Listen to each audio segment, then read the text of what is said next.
One of the issues that comes up time and time again, whether it's the clients that I work with for coaching, my friends, or even in my own recovery, is thought loops. So when something upsetting happens, it's only natural for our minds to dwell on it a little.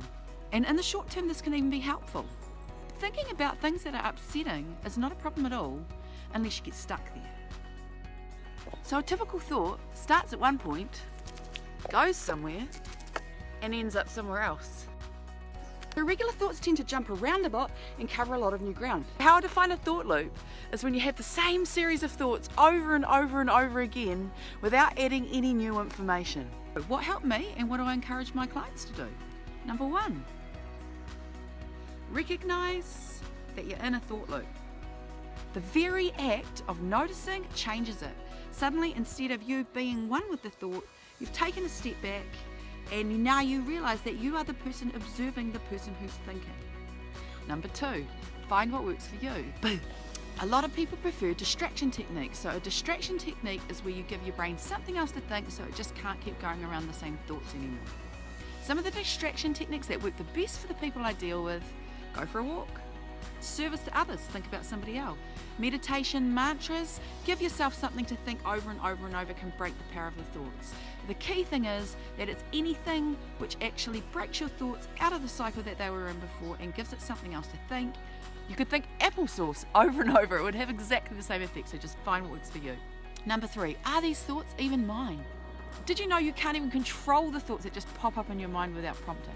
What we can control is what you feed and what you do.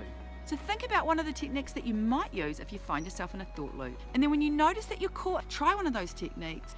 No judgment. Judgment is the absolute enemy. It's really, really important that we keep compassion towards ourselves throughout this process. Instead of getting mad at yourself, get curious. What's going on here? What are the thoughts I get stuck on a lot? Why aren't these thoughts helpful to me? Get on top of your own thoughts and become your own best friend. It's a completely normal human thing to get stuck in thought loops. We all, if not most of us, absolutely do it all the time. But the power is in our hands. We can direct our thoughts.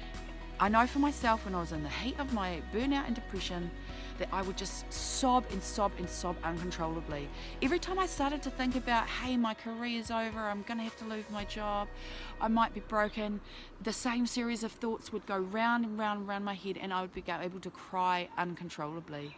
Now, it probably took a month of using these type of techniques and combining it with self-compassion, treating myself like I was my own best friend, before I started to really break out of those thought loops. But the first step was definitely noticing that that's what was happening.